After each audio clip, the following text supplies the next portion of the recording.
नमस्कार साथियों, आज मैं आपसे वो कहने वाली हूँ जो बात हम सभी की अनुभूतियों में, हम सभी के अनुभव में यदा कदा शुमार होती ही होती है। और वो बात है हम सभी का अपने प्राप्य को या अपने आसपास के हासिल को बहुत ही कैजुअल लेना, यानी बहुत ही हल्के में लेना कि ये बात, ये शय, ये तत्व, ये रिश्ता हमारे अधिकार क्षेत्र में है और हमारे अधिकार क्षेत्र में ही रहेगा। लेकिन चूंकि प्रकृति चलायमान है, जीवन गतिमान है और परिवर्तन संसार का नियम है, इसलिए जो जैसा है वो वैसा ही रहेगा, ये बिल्कुल भी ज़रूरी नहीं है। इसलिए जीवन की इस गति में हम सभी को चलते जाना पड़ता है, उस गति के साथ साम्य बनाए रखते हुए।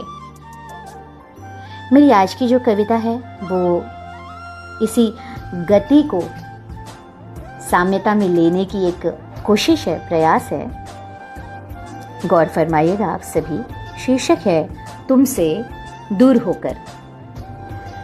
सोचती हूँ कितनी पास आ गई, सोचती हूँ कितनी पास आ गई तुमसे दूर होकर।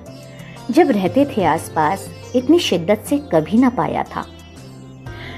तुमसे दूर होकर सोचती हूँ कितनी पास आ गई तुमसे दूर होकर। जब रहते थे आसपास इतनी शिद्दत से कभी ना पाया था एहसासों को इतने करीब।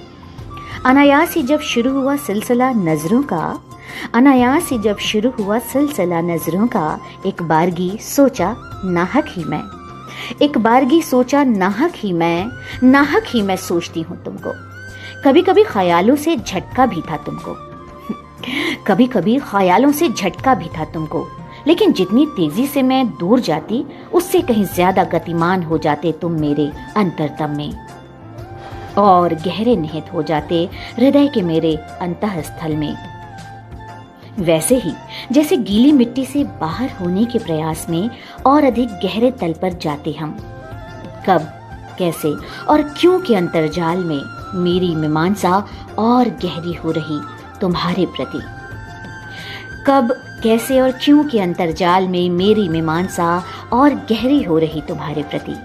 तुम्हारा पदार्पण मेरे हृदय में विवेचना का मर्म बना है, तुम्हारा पदार्पण मेरे हृदय में विवेचना का मर्म बना है।